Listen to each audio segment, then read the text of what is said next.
A college football tradition like no other. Yes, sirree, boys and girls. Or a guy that just won't leave. Wow, that is sad. The Dave Hooker Show. YouTube, Apple, Spotify, and the free Off the Hook Sports app. A presentation of Off the Hook Sports. Back to Dave Hooker. He is Caleb Calhoun. I'm Dave Hooker. Welcome to the program. As a lot going on certainly is, and we want to welcome an exciting new sponsor to the program. It is Zen Sports. If you haven't heard about them, download the app. And Zen Sports is a great way to do some peer-to-peer betting, so we'll get into that. That's a little bit later in the year, but Zen Sports, excited to have them on board. I'll tell you more about that as we go along. So there is a lot to get to. How are you, Caleb Calhoun? I'm doing well. I am doing very well. I'm doing a lot better than politicians in the SEC today. I'm sorry. Yes, and never the two should meet, but they do. And they're going to. We discussed that a little bit yesterday. We always leave it up to Caleb Calhoun to do our politics report. Do you want to do a politics report on what happened recently with Donald Trump, or do you want to do a hard pass on that? I'd prefer you do a hard pass. Oh, I'm absolutely going to do a hard pass. But I encourage people, if you want humor that's bipartisan, follow 3-Year Letterman on Twitter. I'm just going to give him a shout out. He is the funniest guy on Twitter. He makes fake statements that people think are serious, and then everybody debates him on it. It's like really hilarious. Nice. All right. So coming up, the Big Ten sets its schedule, which apparently the SEC can't do. So is the Big Ten falling behind the SEC? Fred White, a Football Friday with Fred. He joins us, brought to you by Tennessee Cider Company. What about Nico? Is it good or bad for him to be around with Joe Milton? And what would he tell Joe Milton about replacing Hendon Hooker? Well, ask Fred White that, because he's been in a situation where a T. Martin had to replace a Peyton Manning. That wasn't easy. And the Vols have the 16th best college football playoff odds per bet online. We'll discuss that. And I had a conversation with a Georgia high school football coach that gave me some insight as to Josh Heupel and a possible comparison with an all-time great. We use Steve Spurrier a lot, but I tend to think Josh Heupel is the best possible mixture of old school and new school. So I'll tell you why. First of all, though, it is 4 downs and maybe a little bit of politics, but not really. 4 downs brought to you by Andy Mason, AndyMasonRealEstate.com. 4 downs. 4 questions. 4 answers. The Dave Hooker Show. 4 downs. A presentation of OffTheHookSports.com. Okay, so in honor of Donald Trump, who was indicted and will theoretically have to, unless he manages to get around that. And I'm not going to tell you if I'm right-wing, left-wing Republican. I've never said that in 25 years, and nobody I've worked with has ever known, and you won't either. But it gives us a good jumping-off point.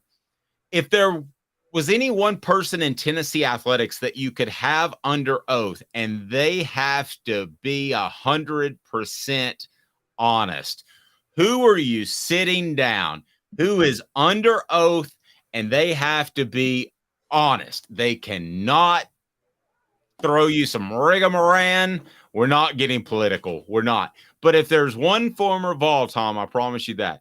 If there's one former Vol you could have under oath, and you got an hour to question him, and he has to be honest. He can't dance around the said subject. That's 4 downs. So we start with that, brought to you by Andy Mason, AndyMasonRealEstate.com. He'll save you thousands, if not tens of thousands of dollars on a home. Caleb has the most just, I don't know, like inquisitive kind of thinking look. He's excited about this topic, I can tell. But AndyMasonRealEstate.com, best service, best biz in real estate in East Tennessee. That is pretty awesome. So one guy that you could have under oath as we get to 4 downs. Already a vote for Philip Fulmer saying hands down. I expected that one. to come, and he probably would be my pick because the Johnny Majors transition was before me. So I don't know a lot of that other than what I've been told by great reporters like Jimmy Himes that covered it. But one person sitting down under oath, you get the inside skinny. They can be a player or a coach, an administrator. That's right. Oh, good point by Smoky Mountain Red. Fulmer could address T. Martin. He could address the Pruitt questions. He could also address the Johnny Majors, ouster. That's a tough one to top. All right, Caleb, who's your one guy that you sit down and he has to sit there for 5 hours and answer Caleb questions, and they have to be 100% honest? I hate to do this. I hate to be like everybody else, but it's got to be Fulmer, right? Like it's me. It's Fulmer for me. I know. I wanted to be different. It filled up the message board, but I forgot about the T. Martin thing. For those that don't know, is highly alleged that T. Martin did take cash as a prospect. The debate was whether or not he was a prospect because it was between his sophomore and junior year, and it was a Tennessee booster. Of course, they gave him money to come to Tennessee. But see, it's not just that. See, what I'd want to ask him. You want to ask him about the Johnny Majors saga. There's so many scandals involved with, not scandals, but like dramatic things that happened in Tennessee while he was there. Like, what I want to ask him is, because it was rehashed in 2016, I want to ask him what he knows about the lawsuit that the trainer filed against Tennessee, because Fulmer was named in it at one point. I have one better. It's Peyton Manning. I want to know exactly what happened with the trainer incident, because we've heard anywhere from a mooning to physical sexual assault contact. I would like, and unfortunately, I've talked to Jamie Whited. She called me all the time to try to get me to pub her side of the story. And she's a little crazy, but I would like to know Peyton Manning's side of the story. I know his side of the story. I'd like to know the absolute truth. So that would be mine above Fulmer. You beat me on that. You could also ask him, was he glad at heart that Tennessee won the 98 national title, or was he upset because it was the year after he left? That's when I'd want to ask Peyton. That's pretty good too. Is there a little part of him that is like, Dad, blame it, they won it without me? Yeah. All right. So coming up on the YouTube channel today, it'll be Cooper Mays, but Cooper Mays gets us all set for 4 downs right now. Cooper, what down is it, sir? Coop here. First down. Thank you. We appreciate that, Coop. All right, so first down, the question you would ask out of the Fulmer era if Philip Fulmer's sitting on the witness stand. The one question. It is the Johnny Majors saga. Did you purposefully? Well, I believe that is true. So mine's the T. Martin. The message board won me over again. Mine would be, were you aware of T. Martin getting payments? Because ultimately that led to a national championship. I'm sorry. I just saw Reggie Top Tom's message. I'm dying.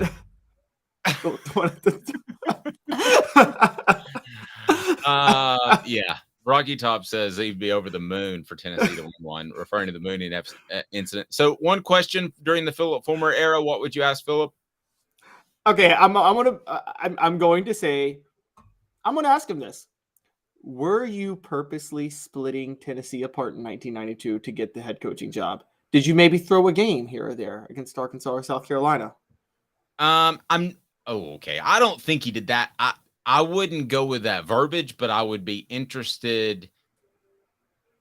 Here's the question I have, because I think he did push to have Majors removed. I don't think there's any doubt about that. Be sure to hit that like and subscribe button so we can bring more people in. The question that I think's interesting is, would you have left Tennessee had you not got the job? Because he flirted with a lot of NFL teams as an offensive line coach. I don't think that he really was ever going to leave, but if he would have gotten passed over, much like John Chavis, when John Chavis didn't get a head coaching job, he realized it wasn't going to happen. Does Philip Fulmer go to a smaller school? Does he, he coached 1 year at Vanderbilt. Does he get hired by Vanderbilt? This is how much things could change with one decision about Johnny Majors. Does he go somewhere else? Quite possible. Second down, Cooper Mays. Cooper Mays here. Second down. All right, so if you'll notice, Cooper begins to give himself more credit as he goes. So the Kiffin year/era. The most cocaine-filled year ever. One question that you could ask Lane Kiffin, and he would have to answer it under oath. That's second down. How many women did you sleep with when you were head coach at Tennessee? I can't argue with that. Third down, Cooper Mays. I mean, I know the rest of the stuff. So, who was the hottest? Who was the hottest one? Yes. Were there any pseudo celebrities in the group? All right. Third down. Tennessee center Cooper Mays here. Third down. That's right, Coop. Thank you. Nice snap. Butch Jones. What's the one question you would ask him? Did you force Chris Weather to play when you knew he had a concussion? Okay, that's way too easy. I'm going with, when did you realize you were a sociopath? And he has to answer it. So I may need a psychologist there to work us through it. But I think if he had to answer in reality, he would say probably around the age of 14 when I was dissecting roadkill like Jeffrey Dahmer.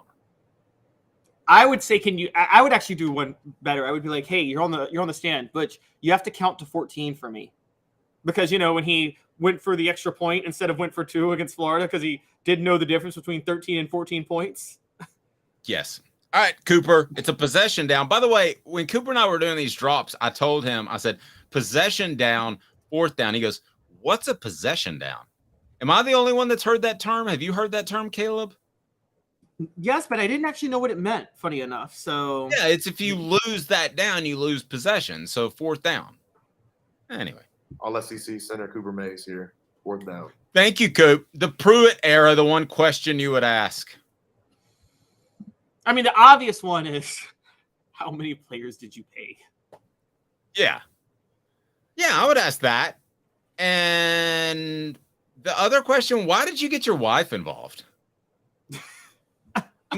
Seriously, why did you? Because you've got hostesses running around that could do that. You've got ancillary players. You've got people in the recruiting department that aren't even paid. I don't know why his wife got involved. And particularly given the fact that he coached under Jimbo Fisher, why do you want football players around your wife, man? I mean, I'm sorry. I don't. I mean, as it turns out, Robert Peace married one of Philip Fulmer's daughters, and that was great. But for the most part, I don't want players around my wives or daughters. That's just me. And I don't have multiple ask Jimbo wives. Fisher how that worked out. Didn't work out well. It didn't work out well. And it didn't. I don't think it worked out particularly well for Michael Jordan when he was at Michael's in Knoxville back in about 1992. But we won't get into that. People talking about Jimmy Butler. Is he a love son of Michael Jordan? There's a love daughter in Knoxville. I'll be the first to tell you that, but that's an absolute fact. Coop, what do people need to do? Cooper Mays here. Hit like and subscribe.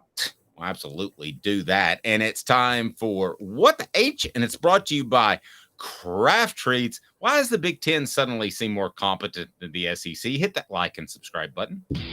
What the? What was he thinking? Release the hounds. The Dave Hooker Show. Keep cool. A presentation of offthehooksports.com. The Big Ten sets its scheduling model immediately, and I thought, I wonder if the same thing is going through Caleb's head as my head when I saw this news break. They're able to keep all of their important rivalries, a 9-game schedule model, and it was up and done. I think the Big Ten is pretty stupid for going out and get Southern California and UCLA, but they did it. They were aggressive. They did it competently. Nobody knew about it until it was happening. And they got what Caleb thinks is a better TV deal. I'm a little bit going back and forth. I want to see where the SEC ends up. So what the H? Why does the Big Ten seem like the better run conference all of a sudden, just in the past year, but particularly the past few weeks where the SEC was stumbling all over sand at SEC spring meetings? I think what happened, and this is the honest truth, because remember this, during COVID, after COVID, we all thought the SEC was the best run because Greg Sankey to his credit, did a masterful job making sure the SEC had a football season during COVID. Yes, there were games canceled, players had to sit out, fans were limited in the stadiums, but Greg Sankey got through a full season. No other conference did that. I give him a ton of credit for that. Then I think what happened is Texas and Oklahoma reached out to the SEC to join them. Greg Sankey was called flat-footed, but you accept them if you can get them into your conference. So he did. Whereas when the Big Ten decided to expand, they planned to expand. They put together a plan to expand before they reached out to USC and UCLA. They were like, we're going to go get them. Then we're going to go negotiate our TV deals. And then we're going to figure out the rivalries. They had all that set in stone before they ever tried to expand. Whereas with Greg Sankey, it looks like Texas and Oklahoma called them, and the SEC was just like, oh, I guess we should add them. And I think that's how it went. Yeah, but you're kind of Trent Dilfering that. I mean, Trent Dilfer still won a Super Bowl, even though he wasn't the primary reason that the Ravens won the Super Bowl. So you have to give Sankey credit. If we're going to give him a hard time for other things that don't get accomplished, like the schedule, we have to give him credit for Texas and Oklahoma. Now, you're a little bit more down on Sankey than me, and that's fine. It's probably somewhere in between. There's a little bit more gray area. You brought up some points that I thought were really good about how maybe he's just captaining the ship as opposed to truly guiding the ship. And this has been my first real, the schedule thing has been my first real kind of second glance look at how is the SEC being run, because these sorts of these sorts of sports organizations are not suddenly stupid. They don't suddenly make mistakes. There tends to be an erosion in decision making, and maybe that's what's happening on the front end. I think we all saw in golf that it took about 2 years, but the Live Tour basically looked at the PGA Tour and said, we can take this thing over. And so could we be seeing a slow erosion after great leadership with Slive and Roy Kramer before? I don't think we're to that point, but after this scheduling news, I think it's at least up for conversation. I don't think there's any question about that. But until the SEC slips behind the Big Ten, and I mean on the field and in terms of popularity, you still have the SEC hitting all kinds of TV records each and every year as far as viewership. I just can't throw what Sankey has done out the window. I can't. What good are the records if you're not getting paid for it? Say again, what? What good are setting those TV records if you're not getting paid properly for it? Like the whole concept is to get your money. You've given me doubt. I mean, you've given me pause, reason to think. I still just. And think about this. Here's the big part. And don't sleep on this, by the way. Because the Big Ten deal is worth 2.5 times more than the SEC, the big schools in the Big Ten are going to have more NIL money to throw around over the next 7 years. Actually, the next 10. They're going to have more NIL money because, again, Dave, as you know, yes, NIL is not based on a school's budget, but it is. Because when a school has more money to spend on itself, donors don't have to give as much money to the school, and they can spend more on NIL. That's going to happen. And I don't know if you noticed this, but the Big Ten has shot for the moon with some coaching hires recently. They just got Luke Fickell at Wisconsin. They got Matt Rule to Nebraska. They've got Lincoln Riley at USC now. They got Chip Kelly at UCLA. But that's not a conference thing, is it? Or is that just having the money to make it a conference thing? It's having the money to make it a conference thing. I think the Big Ten they're winning. Look, Mel Tucker had one bad year and he's already on the hot seat. The reason Mel Tucker's on the hot seat is because I think Michigan State knows they're about to have some money to throw around where they can maybe go lure a big name coach if they want to. And remember this, up until the mid-2000s, the SEC talent-wise has been the best conference since the 70s. It has. But it didn't start dominating national championships until the 2000s. Why? The SEC was always behind the curve in head coaching hires. You know this, Dave. How long did it take for SEC schools to figure out maybe we shouldn't just hire our former defensive lineman to be our head coach because he played here? That took them forever. No, it did. Now, but you mentioned Rule, and I think that was a fantastic hire. But is that a better hire than Stoops? mean, it's better on the front end, but Stoops has proven to be a very good coach at Kentucky with longevity. So those two schools, I think, are kind of similar in the hierarchy of their respective conferences. So I still think the SEC has better coaches top to bottom. Do you not? Wow. So you think Nebraska is on Kentucky's level now? Talk about falling from 1997. I do. But I really do, because I don't think they'll be able to recruit at that high level. And with the transfer portal, they like keeping guys around for 3 years and adding like 40, 50 pounds of muscle to them. I don't think you can do that with a transfer portal. I think the days, we talk about Tennessee, can they get back to the glory days of winning championships? I think they're one of the schools that can. I think one of the schools that can't in this current climate is Nebraska. So I'm pretty down on them as a program long term. Okay, well, going through that, I don't know if they are better top to bottom. And even if they are right now, I don't think they will be long term. I think the Big Ten will be better long term top to bottom until the SEC can get a better TV deal. They got played. And by the way, people are mad at ESPN for not being willing to renegotiate. Why would you renegotiate if you're ESPN? You got the sweetest deal in the world. I mean, don't blame them. Blame the SEC for making a stupid decision to just give away the farm when you negotiate.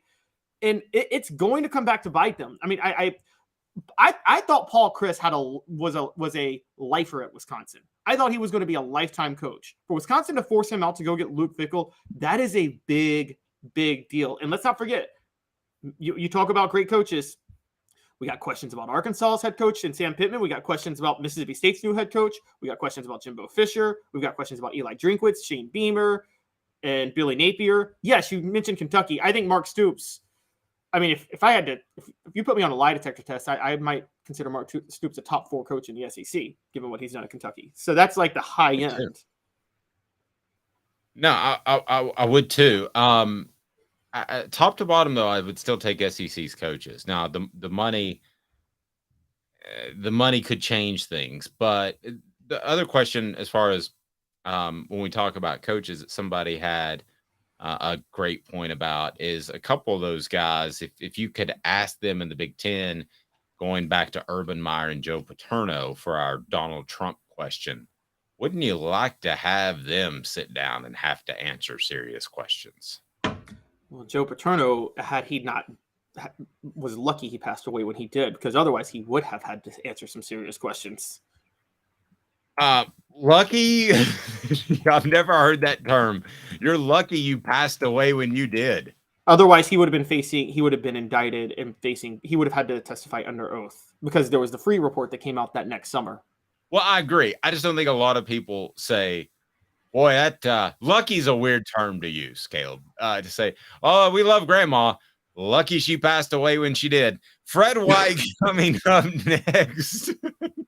not blessed in a better place, nothing like that. She's just dad blame lucky she cried. I'm not sure Joe Paterno is in a better place. So, youch. Judgment Friday. 2 minutes. How about my guy Fred White, a Football Friday with Fred? I'm going to ask him a couple of things. One, EA Sports is trying to put together this college football game again, and the players are saying heck no to $500. I want to ask him about that, if that's enough for a name, image, and likeness on a video game, because I personally want the video game, period. And then also, he's been through a transition of Peyton Manning to T. Martin. What would he tell Joe Milton about the transition? And does the fact that some guy named Nico presence help or hurt Joe Milton? 2 minutes. Fred White, Off the Hook Sports. And Craving Wings South North Shore location, where we've heard people say that you can get the best wings in East Tennessee. Pero ¿quién es este? El número 87, Jacob Warren. I'll just do 6 of my sauce 87, please. Imposible, señorita. Dale 6 más. Look at these wings. Perfectas, deliciosas, fantásticas. Man, I don't know what you're saying, but it sounds awesome. How do you say fresh, never frozen in Spanish? Frescas, nunca congeladas. Make your way to Craving Wings and get you 6 más. But what was funny about Cadence, we were a full continuum of care at that time. We had detox, we had inpatient, we had outpatient. So we were doing a lot of the things that we do now. But now we just do them so much better. It's really a simple program, but we're complicated people. I am what I am, and now I got to do something about it. You can take your life back. Call Cadis today. Got cataracts? We can fix that. Never miss another moment. With a little help from Doctors Campbell, Cunningham, Taylor, and Hahn at cctis.com. Do you want to own the more that owns every job? Then get to Vassey Lawn and Garden in Cleveland and get you a Toro. I'm David Vassey, here to talk to you about Toro. With a Toro Zero Turn, you'll get more out of every minute and you'll reach the finish line faster. At Vassey's, we like to say, no matter if you're mowing 3 acres a week or 11 lawns a day, homeowners and business owners alike find confidence in equipment they can trust from top to bottom. Vassey Lawn and Garden, Highway 60 North in Cleveland. Man alive, it's worth the drive. Our family has been creating jewelry since 1986, each piece unique with a story all its own. I'm Rick Terry with Rick Terry Jewelry Designs. I'm a jeweler, and I want to be your jeweler. We're grateful that you chose us to be Knoxville's best jeweler. My family and staff look forward to serving you. So please come see us. Kingston Pike and Campbell Station Road in the heart of Farragut and downtown on Gay Street, right next to the Tennessee Theater. Who's this guy? Hello, wizard. The Dave Hooker Show, Who? a presentation of Off the Hook Sports. What? YouTube, Apple, Spotify, and the free Off the Hook Sports app. Back to Dave Hooker.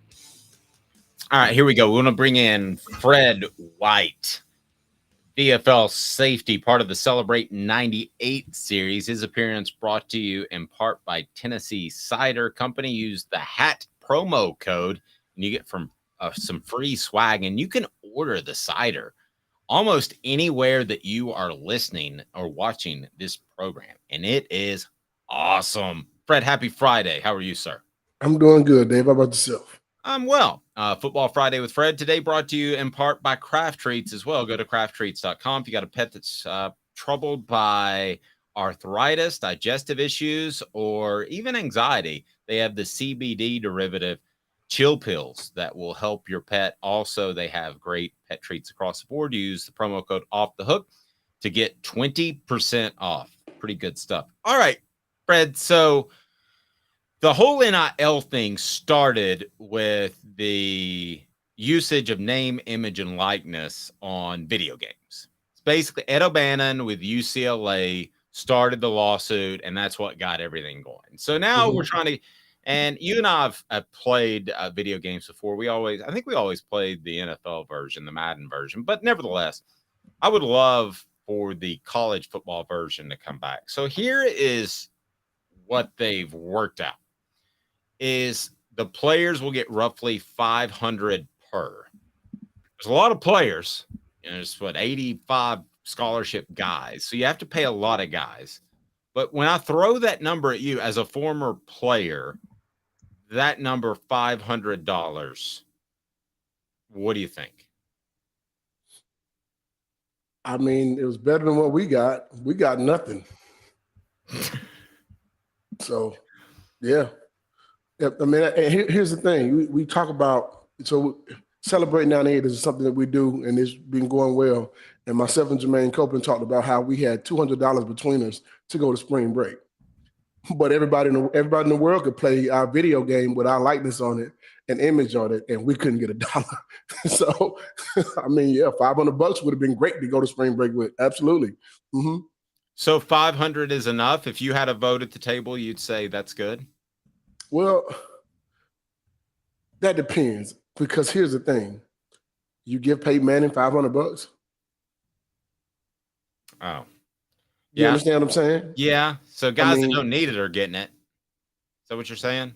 Yeah, I mean, do you give Peyton Manning $500? It's Peyton Manning. He's up for the Heisman. And he can get a lot more money now in NIL than what he could have, do you give him $500 too? Now, if there's an agreement, I feel like, here's the thing. I think it's coming to the point to where there's going to be a players association coming up when it comes to college football, because they get paid like NFL players now. So that money that they're getting, I think there's going to have to be some kind of ruling or rules to be able to do these things, because if you can get paid $500 just for the video game, then someone else is going to say, well, EA Sports decided to give them $500 and they went with that.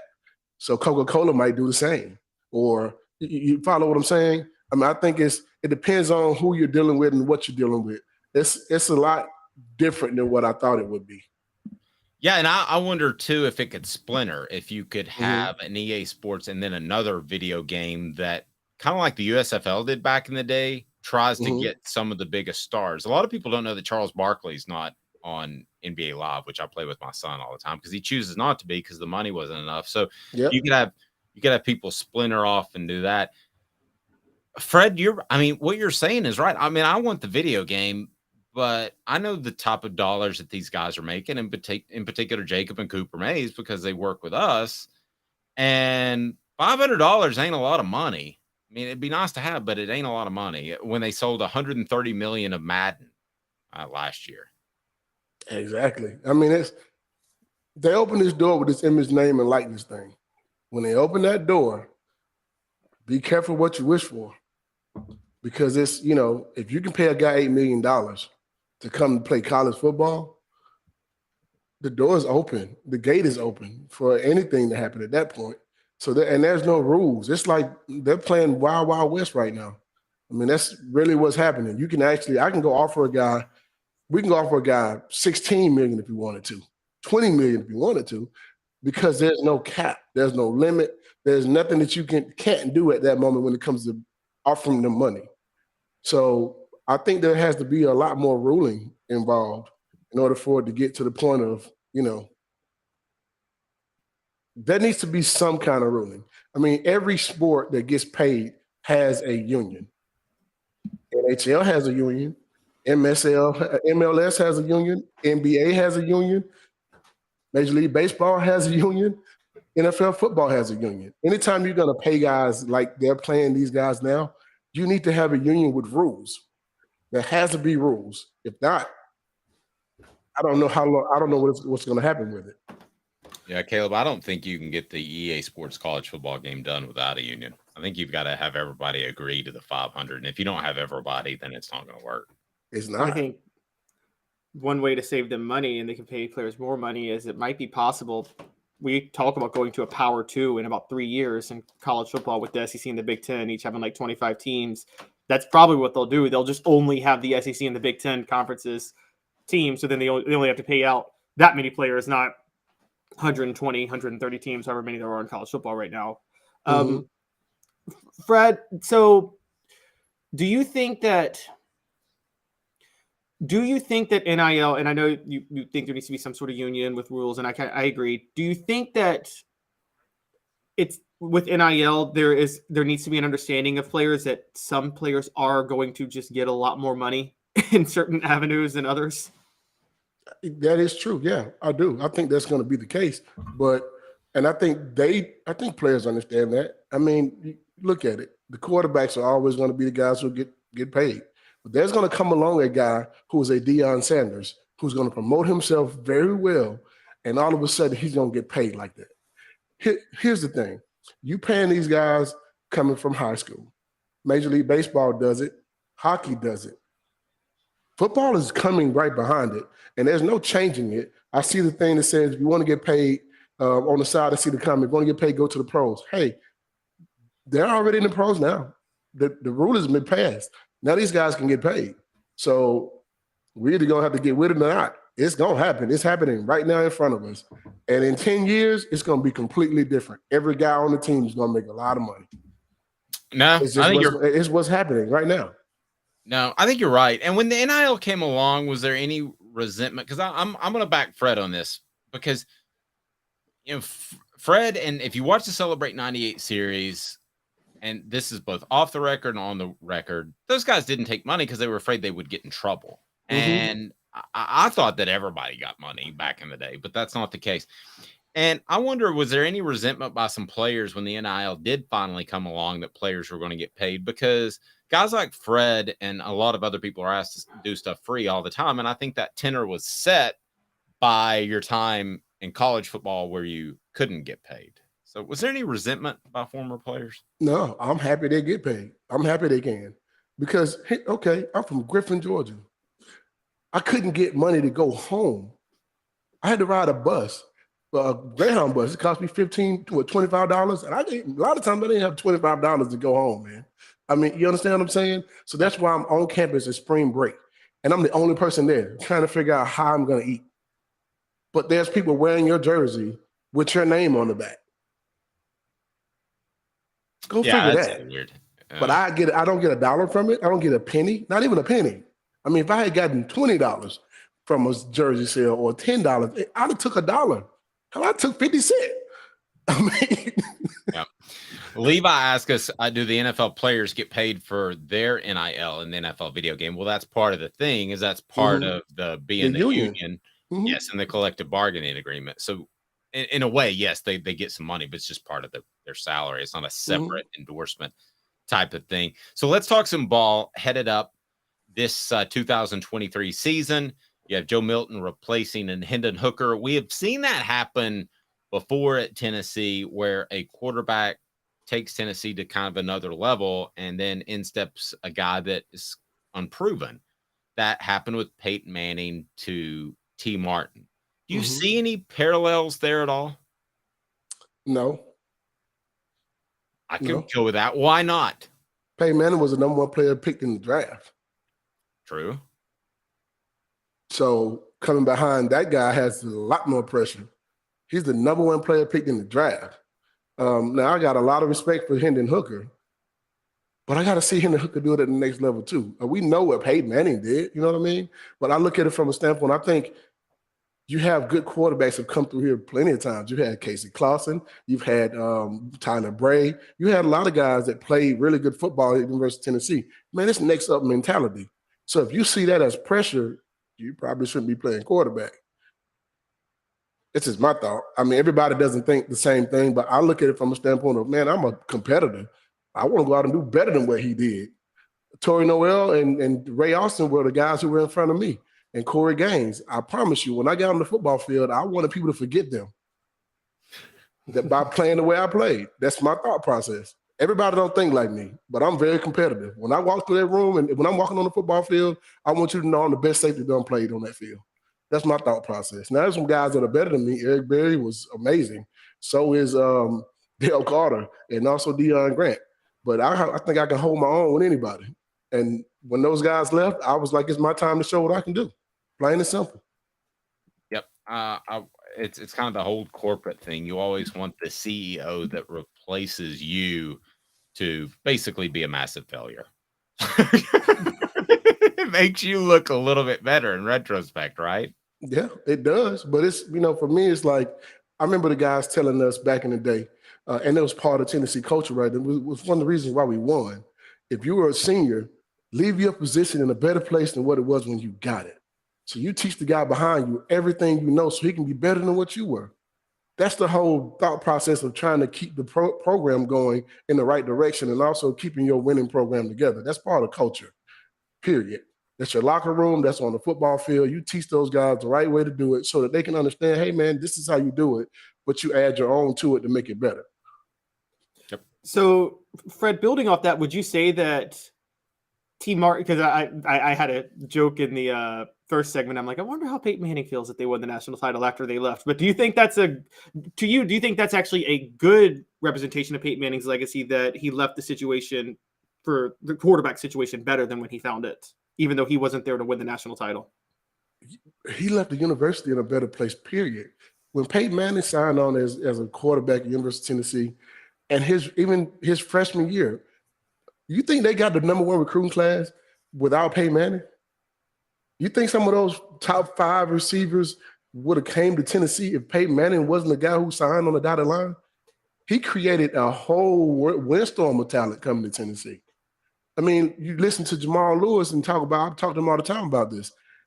Jamal Lewis thinking to himself, I'm coming in and Peyton Manning as a quarterback. You can't stack the box. He created a lot of things for University of Tennessee to be better and us to be able to win a national championship. And we also saw perfection from a guy every day and his hard work and leadership. So, yeah, I think he left the university in a way better, not just the position. I'm talking about the university as a whole because of what he did and coming back to the University of Tennessee his junior year to play his senior season. I think that's All of that makes a sense of how we won a national championship. That 1995 team, we talk about the big uglies with Mercedes Hamilton on the night Celebrate 98 thing. We talk about how the offensive line was the leaders of the group. Mm-hmm. You had Bubba Miller, Leslie Ratliff, Jason Lehman, Jeff Smith. All those guys were the leaders on the football team, but they set the tone too. Those are the reasons why we won championships. We won championships because of the culture. We won championships because of those guys giving everything they had and showing you the way. And if they told you, if they gave you any instructions, you just followed them. I think those are the things that help us win. We didn't win a championship just because we were so great in 98. Man, we learned how to be winners from 95 all the way through 99, you know? True. I think Peyton, and to answer that question, do I think Peyton was how he felt? Man, he was so happy for us. Terry Fair, Marcus Nash, Joey Kent, all those guys were on the sideline when we won a national championship. Yep. No, I didn't know that. That's true. That's true. They were so happy for us.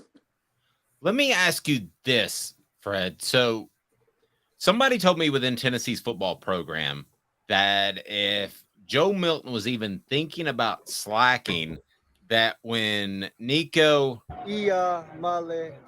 showed up on campus, that there was no slacking because it was obvious he was good enough, that Nico was good enough to push somebody. Mm-hmm. How does that sentiment strike you? I mean, that should be your mentality anyway. I mean, that should be your mentality anyway. Hey, man, if you're a senior and you let a freshman come in and take your job, hey, man, that's on you. That means you weren't getting the job done. That means you had that senioritis. You better not have senioritis because all these guys ain't nobody coming in and want to sit no more.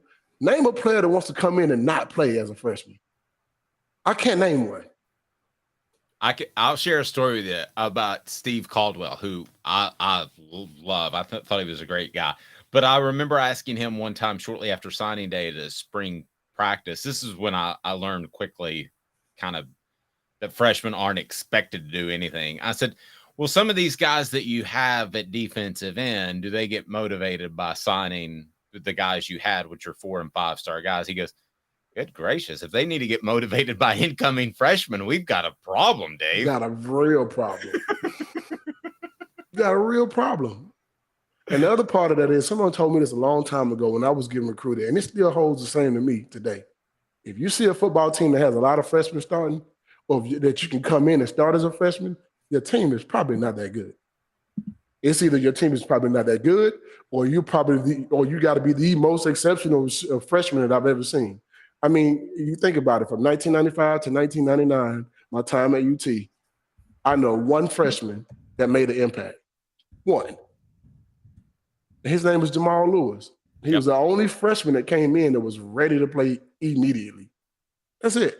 And you're talking about a whole lot of guys that played NFL football. Jar Henderson was a 5th player picked in the draft. Albert Haynesworth was a 6th player picked in the draft. They sat the bench.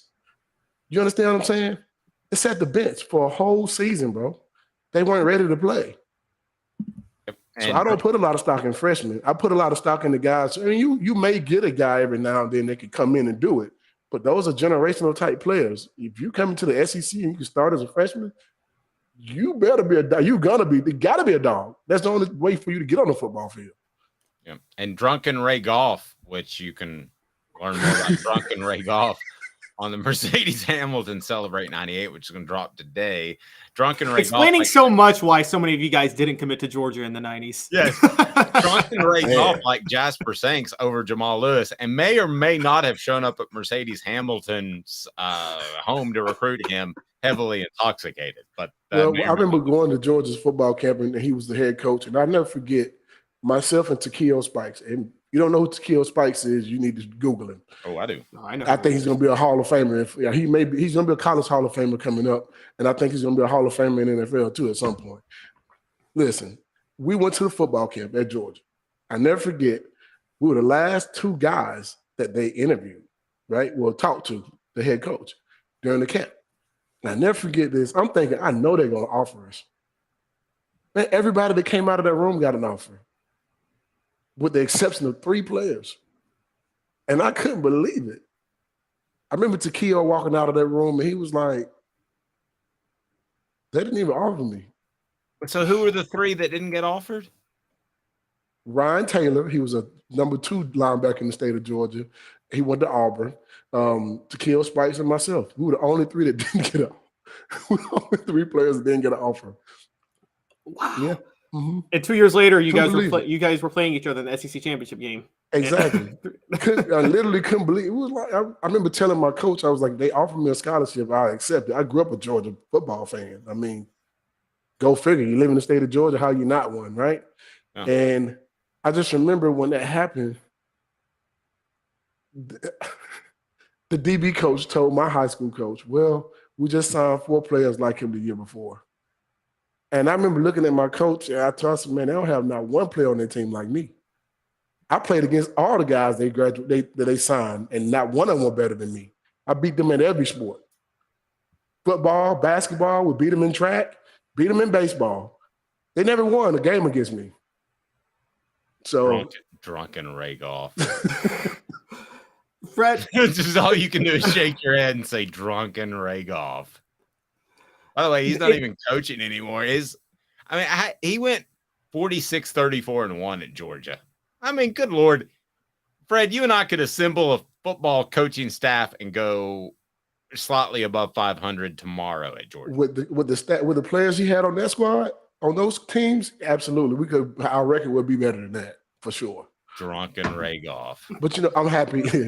I'm happy I didn't go to Georgia. Thank you. I appreciate you, Ray Goff. Yeah, you'd be like playing against this Jasper Sanks guy in practice. Thank goodness I don't have to play against Jamal Lewis because drunken Ray Goff didn't really want him. What the H?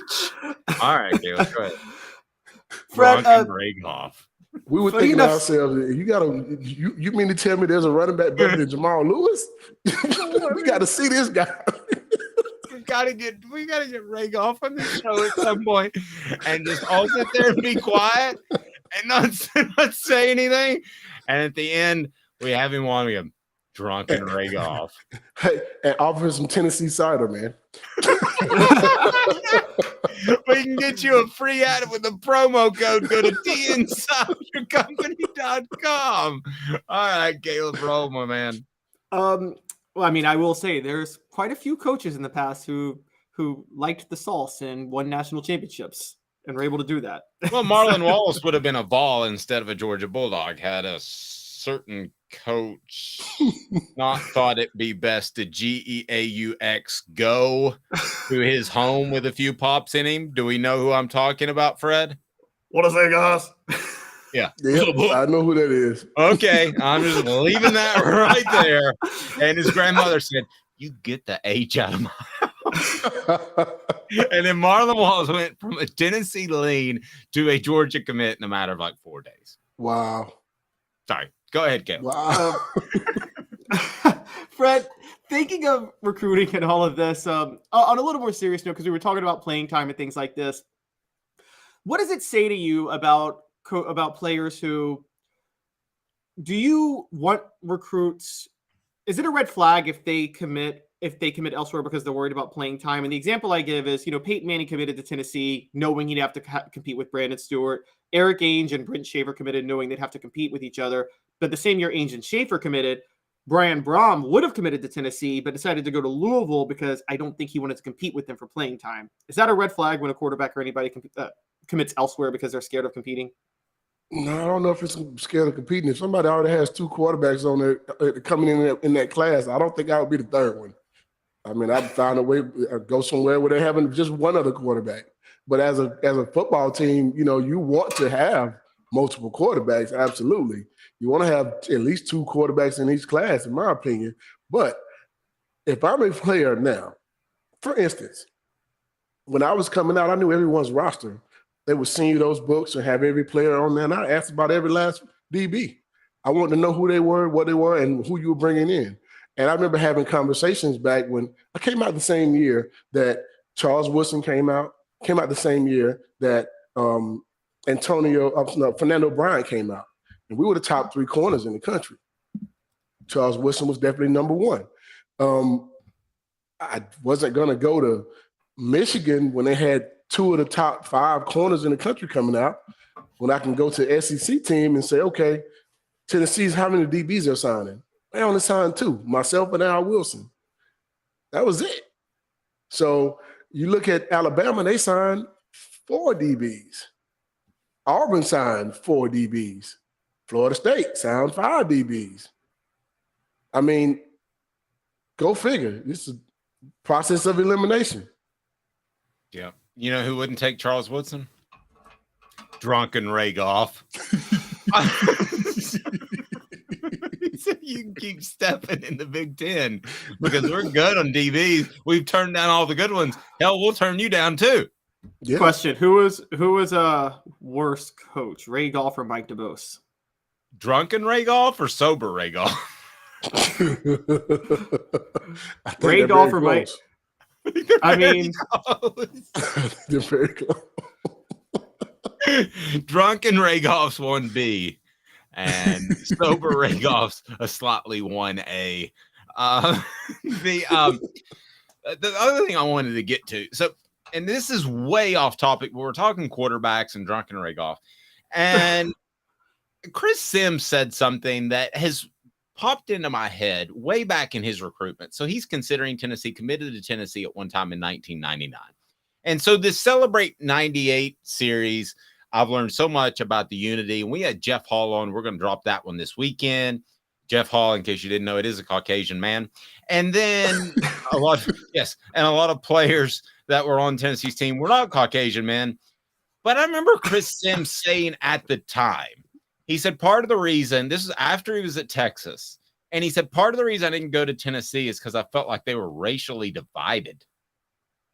And he was going through the recruiting process when Who you said were this was Chris Sims. I'm going back a long time, but when he was asked after being at the University of Texas, he said all the white guys sat together and all the black guys sat together. At the University of Tennessee? Yes, he was referring to Tennessee, which is the most absurd thing I've ever heard. Which UT? You sure he was talking about this UT instead of that UT? Well, he ended up at Texas, so I mean, if he's racist, then maybe he was drinking with Ray Goff and thought the wrong UT. Ray Golfer on the Ray Golfer seller on the strip. Well, I mean, that's the thing. That was still the most bizarre comment in the history of man, is you guys were so close. It still are. Yeah, that's the craziest part. Still are. I don't know what he's. The entire team hung out together. You saw Spencer Riley at the cookouts too. I mean, yeah. You saw Spencer Riley. He was as wide as they come. And then I did love the fact. So let's tease the Celebrate 98 series. So Fred can call whoever he wants. He can call T. Martin, who's at Baltimore. We're gonna have Al Wilson on. We're gonna have all these guys on. And he specifically wanted Jeff Hall as a kicker, who Caleb reminded me was a captain for that team, which for a kicker is extraordinarily rare. And then during the discussion, and we'll drop that this weekend, Jeff talked about how he ran 110s with you. Mm-hmm. Man, I didn't know it. Jeff Hall was not your average kicker, Fred, and that's why you wanted him on the series, which was awesome. Well, I want him on the series because he's my teammate and he's my brother. And this Celebrate 98, he's part of that team. And he's a clutch, key part of that team. Without his kick against Syracuse, we don't win the game. We don't win the national championship without that. That starts the season off. He kicks the field goal against Florida that puts us, up in overtime to win that game. I think those are things that, he's a legend in my book because he was our kicker. And how many times do you vote a kicker to be a captain? Well, that's my point. You understand what I'm saying? How many times do you vote a kicker to be a captain?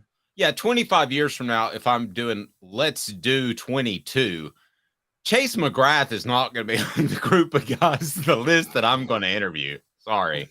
I understand. I mean, but Jeff he had a personality. He was our teammate, and he was one of us. He was. Yeah. And one of us. I love that he said, I got around the offensive linemen and I realized I wanted them to be my friends. That's probably your first good move. Well, because for one, they got to block for you. Somebody blocks your kick. Yep. And they got to know that you're willing to go in and put in the work and do the same thing they're doing because they're out there grinding it every day and every play of each game, trying to, get extra yards and get yards. And all they want you to do is kick the ball between the uprights. Yep.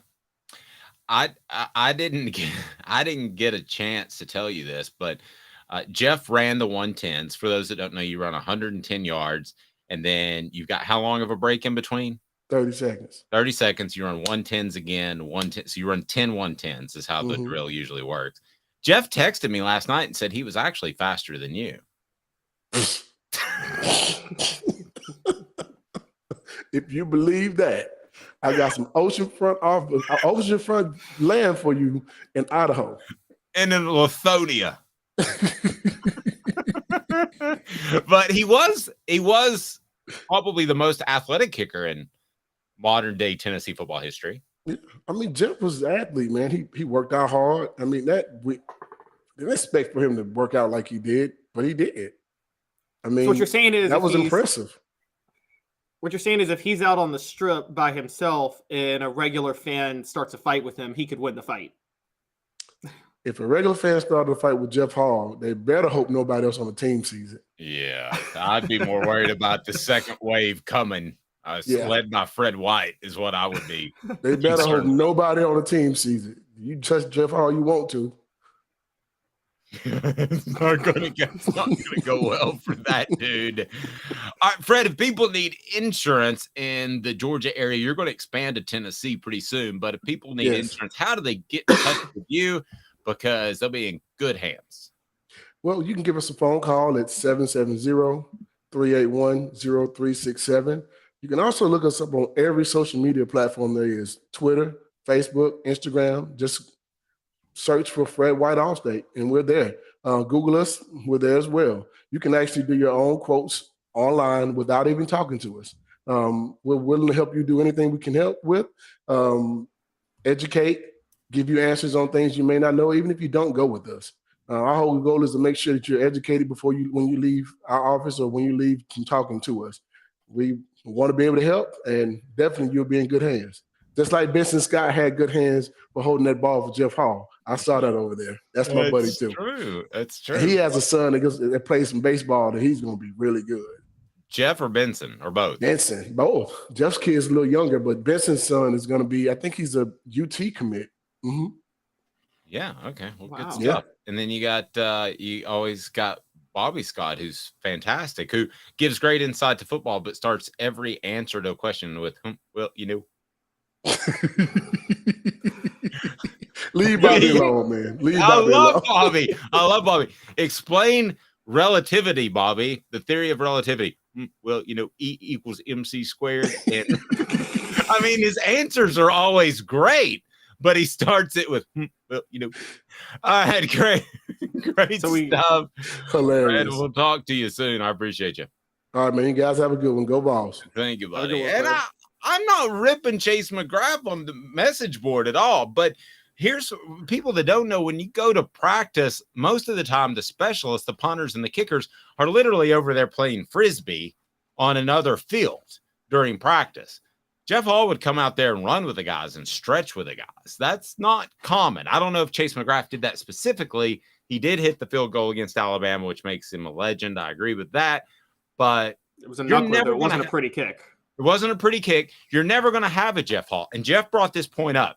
I'm going to tell you why you'll never have another Jeff Hall, why he has the record at the University of Tennessee that will never be broken after this. 2 minutes. Stay tuned. He's Caleb Calhoun. I'm Dave Hooker. Family has been creating jewelry since 1986, each piece unique with a story all its own. I'm Rick Terry with Rick Terry Jewelry Designs. I'm a jeweler, and I want to be your jeweler. We're grateful that you chose us to be Knoxville's best jeweler. My family and staff look forward to serving you. So please come see us. Kingston Pike and Campbell Station Road in the heart of Farragut, and downtown on Gay Street, right next to the Tennessee Theater. Hi, Mike Davis here with City Heating and Air, reminding you to always dare to compare. Our team provides quality local heating and air service, installation, and maintenance across East Tennessee. We use only the best equipment like American Standard heating and air conditioning for your residential, new construction, or commercial needs. Honesty, dependability, and customer satisfaction have been the cornerstones of our business since 1961. City Heat and Air. There's your pair. With all that sun, sand, and salt water, the beach is a very relaxing place. Unless you wear contacts. Ow!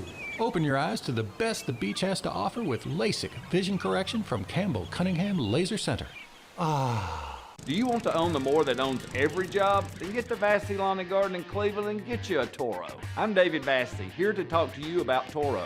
With a Toro Zero Turn, you'll get more out of every minute and you'll reach the finish line faster. At Vassy's, we like to say, no matter if you're mowing 3 acres a week or 11 lawns a day, homeowners and business owners alike find confidence in equipment they can trust from top to bottom. Vassy Lawn and Garden, Highway 60 North in Cleveland. Man alive, it's worth the drive. These mountains hold and defend a spirit far better than moonshine. A drink that holds flavor that becomes necessity. A hard cider made and relished by folk who are as hearty as they are legend. A refreshment that can only be found in one place. With a taste that makes you say, give me 3 bottles of the good stuff. Tennessee Cider Company, where necessity can be found. Objective coverage. Hey, that's new. If we get caught, we're going to jail. The Dave Hooker Show, a presentation of Off the Hook Sports. YouTube, Apple, Spotify, and the free Off the Hook Sports app. I'm going to need to see some identification. Back to Dave Hooker. Drunken Ragoff. So Jesus, boy, that never gets old. Remember when people got mad at Spurrier for calling him Ray Goof? No, I don't remember that, but he was right, apparently. Drunken Ragoff. He goes to Mercedes Hamilton's house and recruits him intoxicated. Come on. Williams says play golf. I think he means pay golf. Yep, Tennessee probably owes him a check from the 90s. Passing on Jamal Lewis for Jasper Sanks. And I remember him trying to shove that down everybody's throat, the poor Georgia fans. and they would say, no, Jasper Sanks really is really, really good. He ain't Jamal Lewis. I mean, again, Caleb, I think talent evaluation is tougher than you think it is. We've discussed this before, but you and I could tell the difference between Jasper Sanks and Jamal Lewis, couldn't we? Well, yes. And to be fair, I think talent evaluation is easy with 5-star guys. I think it's not. I think most of the time you can tell if the guy. But yes. I don't even remember Jasper Sanks. That's what we're talking about. Okay, yeah, he was like pretty good. He was like a Travis Stevens level, but he was not an elite, one of the best running backs of his generation, Jamal Lewis level, or even a Travis Henry level. So that gives you a little bit of context. Hopefully that helps. I forget sometimes that I'm the old man in the room. I'm not used to that. Smoky Mountain Red says you might stop by the Sevierville cider location today. If you order online, use the promo code HAT, you can get some free swag with any order. You can order ciders in like 42 states. Phenomenal. Tennessee Cider Company. Portions of the program brought to you by City Heating and Air Conditioning. That Jeff Hall stat that Caleb's pulling up. City Heating and Air Conditioning. Integrity matters. CityHeatandAir.com. Might not need a whole new unit. Might just need a part. Might just need some coolant. That's City Heating and Air. CityHeatandAir.com. 50 years in service there in East Tennessee. All right, so Jeff Hall, depending on if you want to use bowl games or not, which were added on, sometime in the mid-2000s, I believe, as far as their statistical records, has about 400 points as the all-time leading scorer. That's never going to be broken. Much like Emmitt Smith's career rushing record in the NFL, Jeff Hall's record is never going to be broken. Why? Because in the NIL and transfer portal days, just like Tennessee is doing now with bringing in a place kicker, why waste a scholarship on a high school guy? Why not wait and see if somebody has success at an Indiana or a smaller school? Because more than any other position at kicker, you can simulate and you can project what they would do at your particular school. So I don't think that record, all-time scoring record that Jeff Hall holds is going to be ever broken, because you essentially have to play 4 years, which he did. And I don't think you're going to see that out of a kicker ever again. Yes, and it's 371 is the career scoring record. Just found it. I think when you add in bowl games, he's close to 400. So there's no way that Charles Campbell, who's the Indiana kicker who transferred in, or anybody else, because he just has one season left, is ever going to break that record. I would argue Josh Heupel's going to score 400 touchdowns in a season, so 400 extra points. Right. I would argue that is more unbreakable than Emmitt Smith's record. And nobody's going to give the ball to one running back nearly as much in the NFL. I mean, I agree. That's not Tennessee's most unbreakable record, though. There's a few out there. If you want to go down that path a little bit, I'm up for that. There's a few unbreakable records out there. The non-scored upon team. That's never happening again. Yeah. Andy Spava's 547 career tackles. That's pretty good. Again. Chuck Webb's 294 rushing yards in a game. That's never happening again. No. Peyton Manning's 11,201 passing yards. I mean, that definitely could happen, but Nico would have to start for 3 years. And I'm not sure any quarterback's going to start for 3 years at Tennessee anymore. Fuad Revaiz's 850-plus yard field goals in a season? No, because here's this. That's an interesting one. I think I forget the record at Tennessee, but the longest kick made in Tennessee football history is not going to be broken, and I think Fuad Reveiz has it. And the reason I don't is you could kick off a tee during that time, and you can't kick off a tee anymore. Right. I'm going to, out of that group, we'll just go ahead and make this a smoky hot take. Out of that group, it is obviously, I mean, we have to take the 15 straight shutouts, right? That's never going to be broken. But never going to be broken again. Yeah, I'm not going to say Peyton Manning because of the passing offenses and the way they are now. I'm not going to say Chuck Webb because anything can happen on one particular day. Fuad Revaiz's 850-plus yard field goals, sure, that's a factor. But I'm going to go ahead and say above all of those, other than the consecutive shutout streak, is Jeff Hall. I don't think that his record will ever be broken at Tennessee. When we do celebrate, what about T. Martin's record? Of the consecutive passes completed? Yeah. I think if you wanted to, you could go out and break that record with a bunch of screen passes and or what about Joey Kent? I always thought that was the lamest record. Do you remember the South Carolina game where they're throwing little flat passes and like the easiest passes? But they were scoring touchdowns all of it, which there was a touchdown pass he threw over the middle into double coverage. It was crazy he completed that. Right. There was you're right. There was that one pass, but other than that, it was a lot of passes that you and I could have. Well, T. Martin acknowledged that. T. Martin wasn't aware he was breaking the record, and he was like, I didn't understand why Coach Cutcliffe called this screen right here. I had no idea why. And apparently everybody else knew, but he had no idea. And it was an ego thing for Tennessee's coaching staff to be able to say, hey, we don't need Peyton Manning to be able to put together a great passing offense. I thought that was an ego thing. They had established themselves in the run, and they wanted him to get that record because T took a back seat and that they didn't let him do a lot, Caleb. So I thought it was cool he got the record. I do think it's kind of the lamest record in sports. What about Joey Kent's career 2,800 receiving yards? Just because, I mean, you'd have to be a go-to receiver for 3 years nowadays, which you're just not. Well, okay. Do this for me. Look up, just for instance, Jalen Hyatt. What did he end up with last year? What did he end up with his career?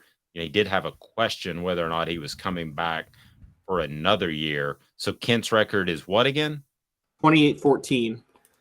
And you're right. The Jalen Hyatt, he had over 1,200 yards last year in 1769. So if he came back for another year and repeated last year, he would have broken Kent's record. But is a receiver going to come back ever? Like if you're a 1,000-yard receiver. See, I don't think Jalen Hyatt was a very polished receiver. Now, I know that infuriates some people, but from talking to scouts, not just my eye, but I don't think he was polished. I think that an argument could have been made to come back. And then the NIL money, if it continues to increase, might make some decisions tougher. We're seeing that in college basketball, Caleb. We just haven't seen it in football yet.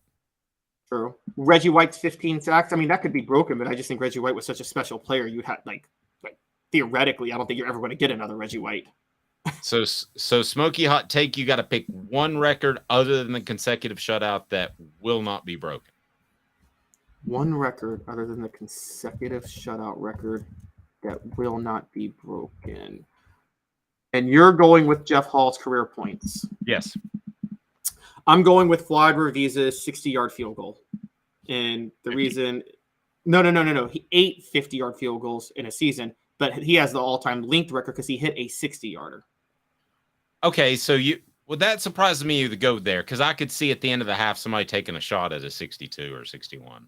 I want to look this up, but I don't know many college kickers that hit 60-yarders. I see it in the NFL, but I usually see it in domes and controlled climates, and Tennessee never plays in domes or controlled climates. So I'm going to stick with Vlad Revisa's 60-yard field goal.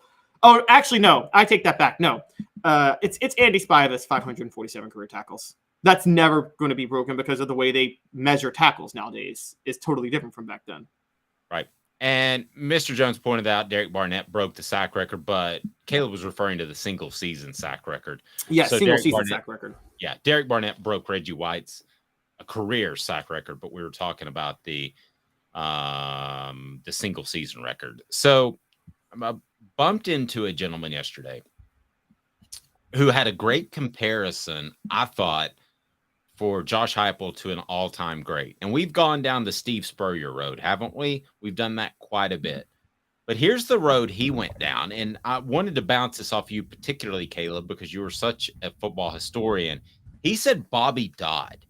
Bobby Dodd, now this is a long time, very successful high school coach that was in the state of Georgia. So he knew their program because they like to woo him and get his players. And so he knew Georgia Tech, he knew Georgia, and he said Bobby Dodd would have volleyball games the Friday before, instead of walkthroughs, the Friday before Saturday games. Now, Josh Heupel's not going to do that. That's a little absurd, and Georgia made fun of them because of it. However, as a player's coach, I think there's an interesting comparison to Bobby Dodd. I think you throw in a little Steve Spurrier, and suddenly we have a good feeling of what Josh Heupel is. We got to remember, it's only been 2 full seasons and 2.5 years. So I found that very interesting. What did you think of the Bobby Dodd comparison? This guy just laid on me at the gym yesterday. I mean, that's a good one. Bobby Dodd was a legend at Georgia Tech and a legendary player for Tennessee back in the 20s, probably Neyland's first great player. I believe Bobby Dodd, I'm trying to remember if he changed. Yeah, so one of the things that was unique about Bobby Dodd was Neyland was famous for the single wing, which was fashionable in the 20s. That's what made Bobby Dodd a star. But he was willing to transition that and use some of that to develop his wing T offense that he ran at Georgia Tech. Similar to how Josh Heupel was part of the Mike Leach air raid and then developed his own offense when he went to Tennessee from the air raid, but also included the veer and things like that. So that's a very interesting one. And also another comparison, Bobby Dodd took over a once great program. If you guys remember, Georgia Tech was the essence of college football in the South in the 19-teens and 1920s. And they had kind of fallen off. And then Bobby Dodd takes over and revives them, just like Josh Heupel took over Tennessee that had been a program that had fallen off. And so there are some similarities. I just knew Caleb would crush this topic. Mr. Jones says Heupel and Mike Vrabel are similar, except they're on opposite sides of the ball. No, they're not. Okay, well, don't get overly animated. You just get too excited. Him and don't his give Mike Vrabel that much credit. I think Vrabel's a solid. Sticking with Todd Downing. Speaking of drunken people, okay. Drunken off. Todd Downing gets a DUI somehow between. If you remember this, the Titans beat Green Bay last year on a Thursday night. Thursday night football game ends at like 11:30. Todd Downing gets a DUI in Nashville at like 2:15. When the heck did he get drunk? They don't allow alcohol on the team playing. And then the Titans didn't win a game the rest of the year. Drunken Todd Downing. And Mike Vrabel stuck with that guy. No, don't do that. Don't do that. How dare you, Mr. Jones? So large. All right. What do people need to do, Jacob Warren? What's up, everybody? This is Jacob Warren asking you to like, subscribe, and share. Dave needs this. Yes, Dave does. So hit the like and subscribe button, share with your friends, and let them know that we're live each and every weekday at 10 a.m. on YouTube. And wherever you stream, the Twitter as well, if Elon Musk doesn't ruin that. Caleb, group of 5 teams. You have an interesting perspective in that group of 5 teams are largely overlooked, but I don't think that's going to be the case when the Vols play who? Today's tough question. Take a side. Take a stand. The Dave Hooker Show, a presentation of offthehooksports.com. Does Tennessee play the best group of 5 team this year as a whole? Brought to you by Vassy Lawn and Garden. Man Alive, it's worth the drive. Go to Vassy.com to learn more. With their buying power, it's worth the trip from Nashville, Knoxville, or Chattanooga to Cleveland, Tennessee to save thousands of dollars. Vassy Lawn and Garden, Vassy.com. They bring you the Vol Report with Jacob Warren each and every week. So, Caleb, this group of 5 discussion is pertinent to Tennessee. Why? Because Tennessee plays who I believe to be the best group of 5 team in the country this year. The team that's going to get the New Year's 6 bid out of the group of 5 in the Texas San Antonio Roadrunners. A team, by the way, that wasn't even Division I a decade ago and is now going to join the American Athletic Conference. They've won the Conference USA the last 2 years. They've won 30 games over the last 3 years. And now they're getting to step up their testing because they've moved into the AAC, which we all, I think, is probably the best group of 5 conference, the American Athletic Conference. Maybe them or the Mountain West, one of the two. You know who helped build them to where they are, right? That was a coach there. Are you aware with a Tennessee tie? Who? I'm not sure. Frank Wilson, a very good recruiter out of the Louisiana area. He went back to Louisiana for a short time when the whole Lane Kiffin thing blew up, and then he got the head coaching job at UTSA, and he helped them transition into being a Division I power. Very, very good coach. So Frank Wilson is back at LSU. He served as the head coach at UTSA from 2016 to 2019, then McNeese University in Lake Charles. He is as good of a recruiter in Louisiana, not named Ed Orgeron, that has ever walked the face of the earth. He is the type of guy that other recruiters should fear in the Louisiana area. He has done a lot, not just for recruiting, but for altruistic reasons to help inner city youth and impoverished areas in both Baton Rouge and New Orleans. He was actually featured on Primetime. Was it Dateline? That used to be such a big news show, and I don't know what's happened to it now because we get news all the time on 18 different channels. But he was featured on that, and if you got to recruit against Frank Wilson in Louisiana, you're probably losing.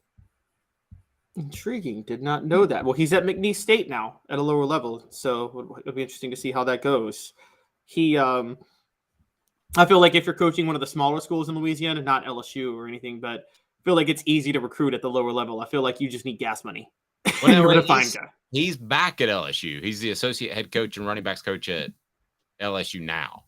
Oh, that's right. He was at McNeese State for 2 years. I'm sorry. You're right. He's at. Well, yeah, that's dangerous. And then him recruiting Louisiana with Brian Kelly, the schematic genius. And y'all call me an LSU homer, but this is something to be scared of. But yeah, so Texas San Antonio returns their quarterback. They return a lot of talent. I just think that Tennessee should win. They should win easily, but they can't just cakewalk this game. No. And Travis brings up a good point. You get zero credit for beating them. Zero.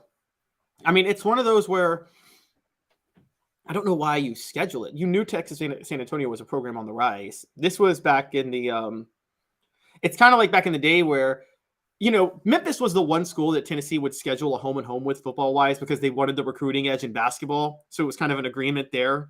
But most of these schools that can be dangerous, you don't want to schedule them because, right, you get no credit for beating them. And if you lose, it's a really bad look. No, agreed. So we will we'll see what UTSA is able to bring to Neyland Stadium. Like you, I think that Tennessee should win fairly easily. That's got to be an incredible place to recruit to because, goodness gracious, it's like a cleaner New Orleans It's like somebody took one of those cleaning wipes and just did over New Orleans, and that's San Antonio. It's a fun city where you feel safe. There's something. Yeah, but you can't get as drunk all the time, so you know. One of the two of us has tried. He's Caleb Calhoun. I'm Dave Hooker. This has been a presentation of Off the Hook Sports. We will talk to you on Monday. We're live every weekday at 10 a.m. For Caleb Calhoun, I'm Dave Hooker. Stay tuned to offthehooksports.com for great recruiting coverage all weekend. Thanks to Caleb Giroux. Also, hit the like and subscribe button if you haven't now, because we got Jeff Hall dropping. We got Mercedes Hamilton dropping. We are throwing them out there. Celebrate 98, brought to you by Tennessee Cider Company. Have a fantastic day, afternoon, morning, whenever